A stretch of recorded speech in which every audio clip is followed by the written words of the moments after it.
लेकर महागठबंधन के नेताओं ने घोषणा पत्र भी जारी कर दिया है। घोषणा पत्र का नाम बिहार का तेजस्वी प्रण दिया गया है, जिसमें 20 महीने में हर परिवार के एक सदस्य को सरकारी नौकरी देने का ऐलान किया गया। इसके लिए 20 दिन में अधिनियम बनाया जाएगा। इसके अलावा 5 एक्सप्रेसवे बनाने और 200 यूनिट बिजली फ्री करने की भी घोषणा की गई है। महागठबंधन के घोषणा पत्र में युवाओं, महिलाओं, संविदा कर्मियों, पुराने पेंशनधारी किसान और गरीब परिवारों के लिए भी कई वादे किए गए हैं। प्रेस कॉन्फ्रेंस के दौरान तेजस्वी यादव के साथ कांग्रेस के राज्यसभा सांसद अखिलेश सिंह और राष्ट्रीय प्रवक्ता पवन खेड़ा भी मौजूद रहे। घोषणा पत्र जारी करते हुए तेजस्वी यादव ने बीजेपी पर जमकर निशाना साधा। तेजस्वी ने कहा, हमें केवल सरकार ही नहीं बनानी बल्कि बिहार को बनाने का काम करना है।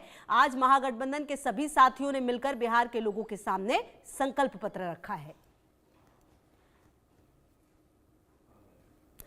तो आपको बता दें कि महागठबंधन ने अपना घोषणा पत्र जारी कर दिया है, जिस पर प्रतिक्रिया देते हुए महागठबंधन के वरिष्ठ नेता दीपांकर भट्टाचार्य ने कहा, बिहार में नीतीश सरकार अब जाने वाली है। जनता ने पूरा मूड बना लिया है। बिहार में बदलाव होगा। तेजस्वी यादव के नेतृत्व में बिहार में अब विकास होगा। और रितेश मिश्रा ने की है खास बातचीत, सुनिए जरा। दीपांकर भट्टाचार्य मौजूद हैं। सर, किस तरह का माहौल आप देख रहे हैं? और आज तो आपने मैनिफेस्टो अपना जारी किया, बहुत सारी महत्वपूर्ण बातें हैं जिसको लेकर एनडीए तो माहौल 5 साल से देख रहे हैं। 2020 में ही बिहार ने बता दिया था कि हमें बदलाव चाहिए, और पिछले 5 साल में ये जो बदलाव की जो आकांक्षा है लोगों की, वो और मजबूत हुई है और अब वो एक संकल्प बन गया है बिहार में। और बिहार में जो बिहार की प्रमुख मांगे हैं, उन प्रमुख मांगों को हमने घोषणा पत्र में रखा है। लोग इसको वोट दे करके सरकार बनाएंगे और ये घोषणा पत्र अमल में आएगा, लागू होगा। और जो सबसे बड़ी बड़ी समस्या है बिहार के, रोजगार का सवाल है, किसानों का सवाल है, गरीबों का सवाल है, महिलाओं के ऊपर कर्ज का बोझ है, उनकी आमदनी बढ़ाने का सवाल है, गरीबी का सवाल है, वो सारे सवाल पर इसमें कुछ ना कुछ बातें हैं उसमें सुधार लाने के लिए, और बिहार इसी दिशा में बढ़ेगा। लेकिन एनडीए के लोगों का कहना है कि प्रत्येक परिवार से सरकारी नौकरी देने की आप बात कर रहे हैं। पैसा कहां से आएगा? इतना ज्यादा आपके पास रेवेन्यू कहां से आएगा? उनको कहां से पैसा आता है? उनको तो 1 रुपया में लीज में अदानी को 1050 एकड़ देना है। उनका तो एक ही काम है, जो सरकारी खजाना है उस पूरे खजाना को अदानी अंबानी पर खर्च करो।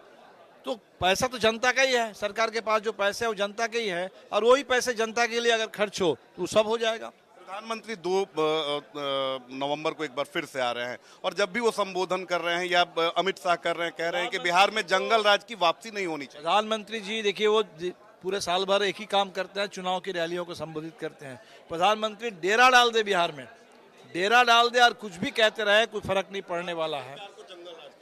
वो कह रहे हैं क्योंकि उनको पता है कि उनकी जो सरकार है 20 साल से जो चल रही है आज, इसको लोग महाजंगल राज कहते हैं, और इसीलिए वो जो लोगों को पुराने डराने की कोशिश कर रहा है। बहुत बहुत धन्यवाद। तो हमारे साथ दीपांकर भट्टाचार्य जी थे, जिन्होंने कहा कि हमारी सरकार वापसी कर रही है, और साथ ही इन्होंने प्रधानमंत्री नरेंद्र मोदी को लेकर भी आरोप लगाए और कहा है कि चुनावी मूड में रहते हैं। लेकिन एक बात तय है कि इस घोषणा पत्र के बाद अब आरोप प्रत्यारोप का दौर भी काफी तेज होने वाला है। राजेश के साथ रितेश मिश्रा, इंडिया न्यूज, पटना। महागठबंधन ने अपना मैनिफेस्टो जारी कर दिया है। संयुक्त पीसी में मैनिफेस्टो को जारी किया गया। हमारे साथ आरजेडी के स्टेट प्रेसिडेंट मंगनी लाल मंडल हैं। सर, आपने जारी कर दिया है, क्या कुछ प्रमुख बातें हैं? जो मूलभूत सवाल है, गरीबों को न्याय नहीं मिलता है, पलायन हो रहा है, गरीबी घट नहीं रही है, राष्ट्रीय स्तर पर गरीबी घटी है, लेकिन बिहार में गरीबी घटने का जो रफ्तार हो कम नहीं हो।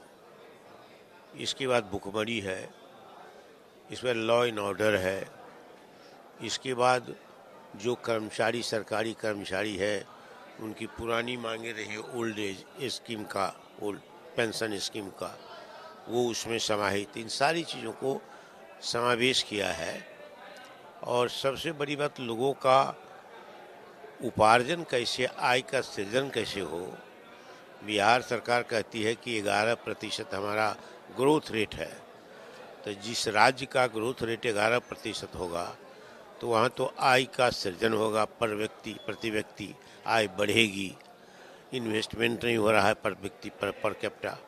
तो इन सारी चीज़ों का विचार किया गया घोषणा पत्र में और इन सारी बातों को लागू किया जाए। प्रत्येक परिवार से एक सरकारी नौकरी देने की बात आप लोग कह रहे हैं, जिस पर अमित शाह तक ने कह दिया है कि पैसा कहां से लाएंगे। कोई कैलकुलेशन आप लोग करते नहीं है। तेजस्वी यादव ऐसे ही हवा में बातें बोलते हैं। अभी तक नीतीश कुमार ने जो कहा कि हमने विकास किया, तो पैसा कहाँ से आया है? उनको पैसा कहाँ से आया है?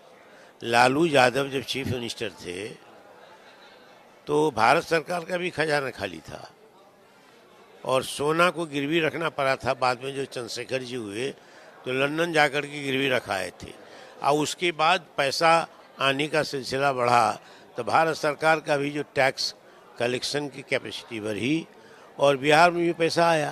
तो जैसा पैसा आता है वैसे पैसा आएगा। बिहार सरकार का अपना जो रेवेन्यू है वो बहुत ज़्यादा तो नहीं बढ़ा है। आप लोग घोषणा पत्र जारी कर रहे हैं, लेकिन जो आपके विरोधी हैं वो सवाल ये उठा रहे हैं कि इंटैक्ट कुछ है ही नहीं महागठबंधन में, सिर्फ ऊपरी ऊपरी अब दिखावा हो रहा है कि आप लोग एक हैं। आज राहुल गांधी नहीं आए या बड़ा नेता कोई कांग्रेस का नहीं आया, इसको लेकर भी सवाल। को नहीं आना था, ये बात सही है। राहुल गांधी को नहीं आना था, नहीं उनको भी नहीं आना नहीं था, तय नहीं था। जिन लोगों को तय था वो लोग आए। कैसा देख रहे हैं माहौल आप? माहौल बहुत अच्छा है, सरकार बनेगी हमारी। बहुत बहुत धन्यवाद। तो हमारे साथ आरजेडी स्टेट प्रेसिडेंट मंगनी लाल मंडल जी थे, जिन्होंने कहा है कि जो भी मैनिफेस्टो इन्होंने जारी किया है उस पर जनता को भरोसा है और ये पूरी तरीके से कॉन्फिडेंट हैं कि बिहार में एक बार फिर से आरजेडी की सरकार बनेगी। अब देखने वाली बात होती है कि जनता किसे मैंडेट देती है। नीतीश कुमार के सुशासन पर एक बार फिर